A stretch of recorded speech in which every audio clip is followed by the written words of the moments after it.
Muy queridos amigos, muy buenas tardes, gracias por estar con nosotros. Hoy vamos a hablar de procuración de órganos, donación de órganos, cirugía de donación de órganos. El día de hoy vamos a hablar en qué consiste la cirugía de donación de órganos, todo ad hoc a la situación que hemos estado viviendo en estos últimos días. En el Hospital General se aceptó la donación de órganos y esto es el acto más noble y generoso que hay aquí en la tierra, que es la donación de los órganos. Una vez que ya nosotros hemos trascendido, una vez que se ha diagnosticado muerte cerebral, muerte encefálica, hay que hablarlo con la familia para poder nosotros así tener ese conocimiento, los familiares que estamos aquí en la tierra y que aún tomamos decisiones con respecto a la donación de los órganos del familiar que tiene muerte encefálica. El día de hoy es eso. Vamos a aclarar todas estas dudas, todas las dudas cuando se hace el diagnóstico de muerte cerebral o muerte encefálica. Mi estimado Raimundo, iniciamos el día de hoy. Estefany Gaspar, iniciamos. Y para esto tenemos que empezar haciendo el diagnóstico de muerte encefálica o muerte cerebral. Aquí se encuentra el cerebro. Aquí hay una circulación a través de estas arterias hasta llegar al hemisferio cerebral. En el hemisferio cerebral pueden ser diferentes causas que estén originando la muerte encefálica. Las principales causas de muerte encefálica de los pacientes que aceptan la donación de los órganos es que lamentablemente hayan tenido un traumatismo craneoencefálico, o sea, un golpe muy fuerte, que tuvieron un accidente automovilístico, un accidente de motocicleta, y que este accidente haya sido el origen del golpe, hemorragia interna del cerebro. Esa hemorragia hizo que creciera esa edema o hinchazón del cerebro, y esa hinchazón hace que a través de la columna se vaya a herniar. Vamos para darnos a entender, es como el encéfalo es tan lábil como el flan, y cuando se le pone uno más agua al flan y a ese condimento, hace que se expanda tanto que hay una herniación, una salida por un orificio donde no debe de salirse. Ese compromete la circulación del cerebro mismo. Al comprometer la circulación, hace que ya haya una ausencia de circulación. Esto quiere decir que el color violáceo es uno de los principales datos clínicos. Así se pone el cerebro, se pone de color violáceo hasta llegar a tener una falta de circulación total, isquemia. Y este diagnóstico se hace a través de electroencefalogramas. Esto quiere decir estudios que registran la actividad eléctrica del cerebro para poder nosotros así tener el diagnóstico seguro de muerte cerebral.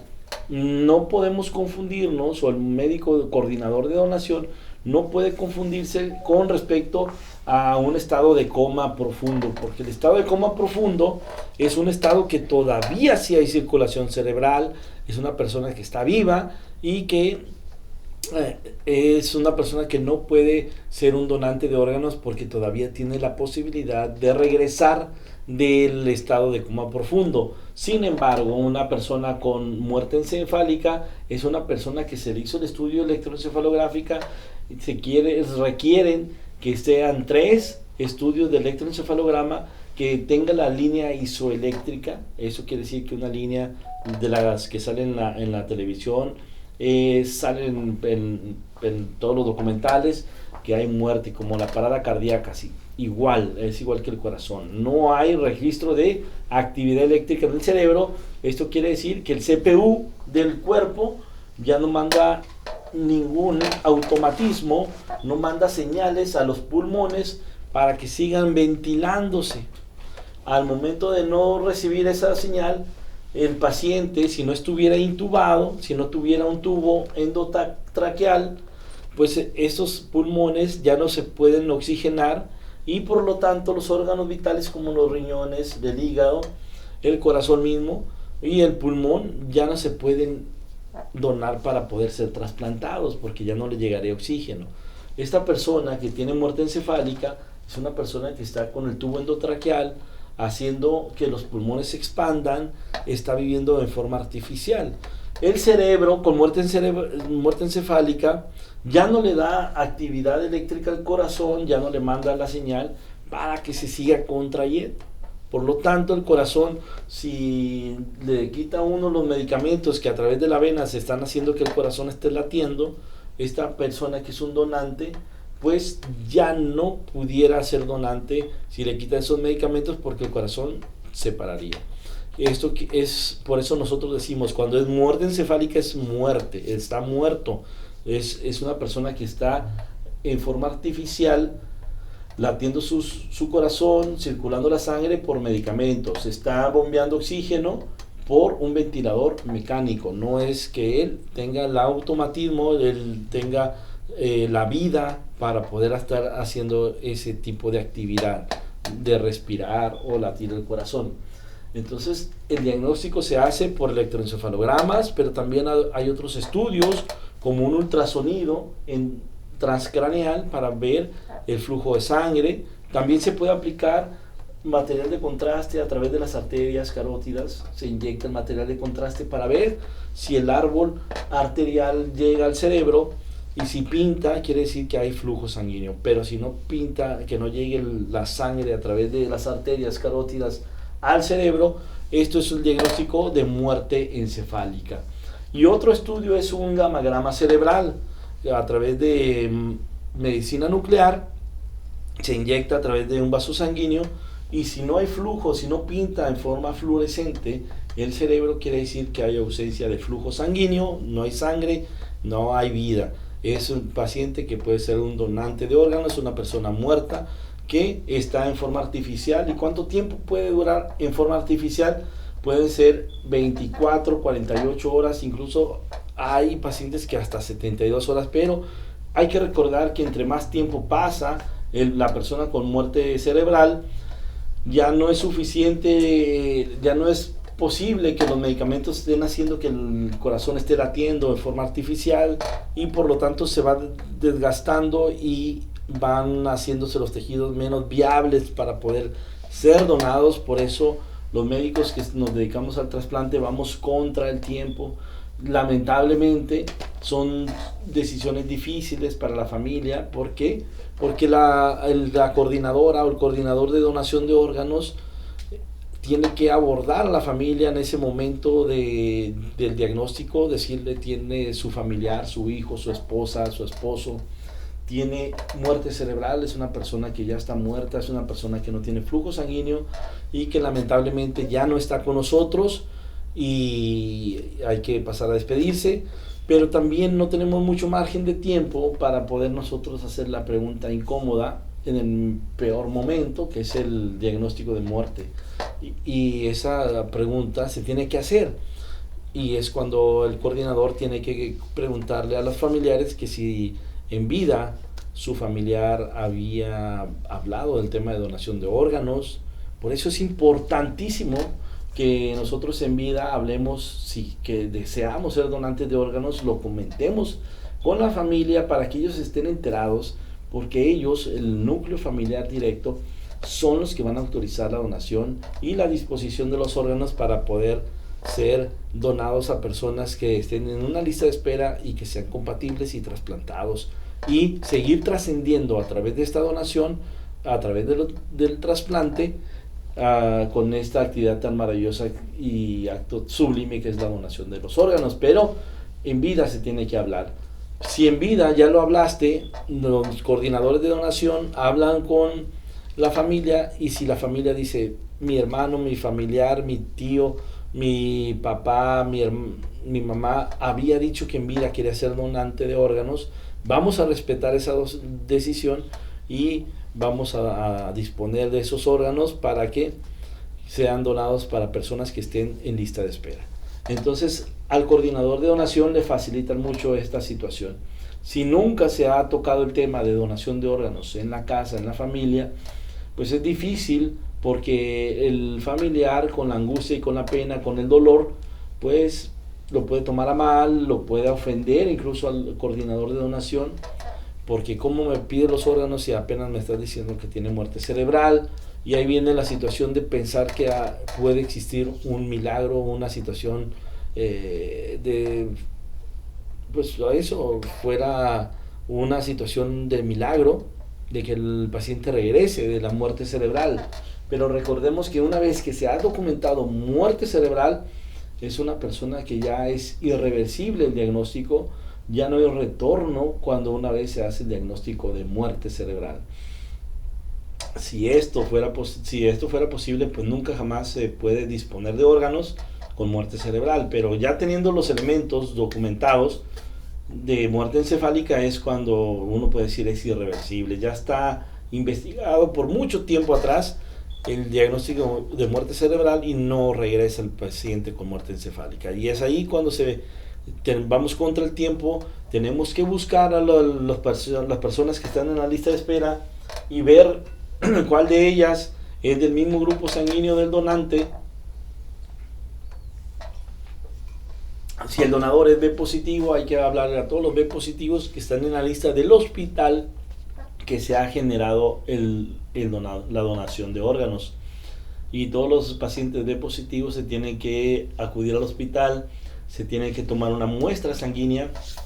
Esa muestra sanguínea vamos a ver, junto con la muestra sanguínea que se extrae del potencial donante, se hace una prueba cruzada que se llama cross-match para ver si son compatibles. Si la prueba cruzada sale negativa, quiere decir que la unión de la sangre del donador y el receptor se unieron, y si sale negativa quiere decir que hubo integración, que no hubo una reacción, y ese es un indicador de que se puede realizar el trasplante. Si la prueba cruzada sale positiva, quiere decir que hubo una reacción y que lamentablemente no se puede hacer el trasplante en ese momento porque el receptor rechazaría ese órgano, ese hígado, ese riñón que se va a trasplantar, o el corazón. Por eso es importante llevar a cabo las pruebas cruzadas. Esto de las pruebas cruzadas es súper trascendental que estén lo más pronto posible para poder nosotros saber si el paciente que va a recibir el trasplante es compatible o no, sino para poder disponer de ese riñón o ese hígado a otro paciente de la lista de espera y hacer otra prueba cruzada, o otorgarlo a otro hospital público y finalmente hasta un hospital privado. Pero así es la designación de los órganos según el Centro Nacional de Trasplantes. Entonces ya abordamos lo que es el diagnóstico de muerte cerebral, ya comentamos cómo la latida cardíaca es artificial, cómo la ventilación de los órganos es a través de un ventilador mecánico artificial, cómo se tiene que hacer el diagnóstico, cómo se tiene que hablar antes con la familia para poder agilizar el tema de la donación de órganos. Y ya viene el tema de la coordinación, de la logística, de estar hablando el coordinador de donación de órganos de cada hospital a los receptores, al equipo que va a hacer la extracción de los órganos, si están aquí en el estado o si tienen que venir de otro estado, por los órganos que no se trasplanten en ese estado, por ejemplo corazón, pulmones, tienen que venir de otros estados para poder disponer de esos órganos. La incisión siempre es una incisión en línea media, nunca al donante se va a desfigurar, incluso cuando se hace la extracción de las córneas, no se va a sacar todo el globo ocular para poder disponer de las córneas. Las córneas son como un lente de contacto que prácticamente se extrae la capita cristalina del lente de contacto, que esas son las córneas, se dispone y se colocan en un recipiente con un líquido especial para preservar las córneas días incluso, y eso son la extracción de córneas. A lo que voy es que la persona que es un donante no va a quedar desfigurada, como muchos mitos existen, que si después de donar los órganos van a quedar desfigurados y que ya no se van a poder mostrar en el féretro. Pues eso es falso, porque sí van a poder hacerlo. Van a poder donar la piel la donan de las extremidades de la espalda, de las piernas, y eso no impide poder estar en un féretro. La incisión es en la línea media, se extrae prácticamente, si se dispone y si hay receptores de corazón, pues el corazón, los pulmones, y ya en la cavidad abdominal se extrae lo que es el hígado. El hígado se extrae en su totalidad para poder disponer de él y poder trasplantar, ya sea en un niño se puede hacer una cirugía a la mitad, que es segmentectomía, un trasplante split, se llama, para poder disponer del lado derecho del hígado a un niño, trasplantarlo, y el lado izquierdo a un bebé también. Y poder hacer un trasplante, dos trasplantes con un solo órgano. Se puede disponer de los riñones, se extraen los riñones a través de una perfusión de esta arteria que es la aorta, se introduce una cánula con agua o solución de preservación de los órganos, van a perfundir, van a lavar, y a través de esta vena, que la vena cava, va a salir la sangre ya lavada, y van a llegar hasta la vena porta, vena suprahepática, y ahí es donde se va a hacer la incisión y cortar, y en la aorta, en la parte torácica, se va a pinzar para que ese líquido se quede en el hígado, cuando no se va a disponer de corazón y pulmón en el hígado, y los riñones para poder disponer de estos órganos sólidos vitales, para poder así trasplantar un riñón a una persona, el otro riñón a otra persona, y el hígado a otra persona, las córneas a una persona, la otra córnea a otra persona. Prácticamente podemos salvar a muchas vidas si se hubiera también dispuesto o extraído, o se hubiera aceptado la donación del páncreas. Se acepta también el páncreas para poder ser trasplantado. También se puede trasplantar corazón, un pulmón a una persona, el otro pulmón a la otra persona, la piel a varias personas. Prácticamente se pueden salvar a muchas personas con la donación multiorgánica. Es por eso importante desensibilizarnos del tema de la donación de órganos, porque de repente uno nunca sabe cuando uno o un familiar de uno requiera de un trasplante para seguir viviendo, y es por eso la importancia de la sensibilización con el tema de donación multiorgánica, para poder seguir trascendiendo a través de estos órganos que al momento de estar ya en el más allá, estar con Tata Dios, pues prácticamente dejar aquí en la tierra estos órganos para seguir dando vida a través de la donación. Mi estimado Raimundo, esto es lo que pasó en estos días.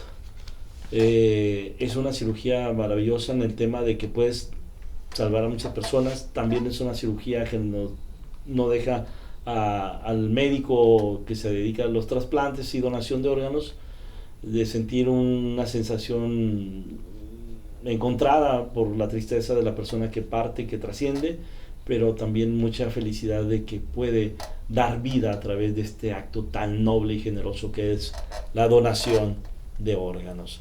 Nos despedimos, no sin antes decir el eslogan que nace siempre de nuestro corazón, que es que sin donante no hay trasplante.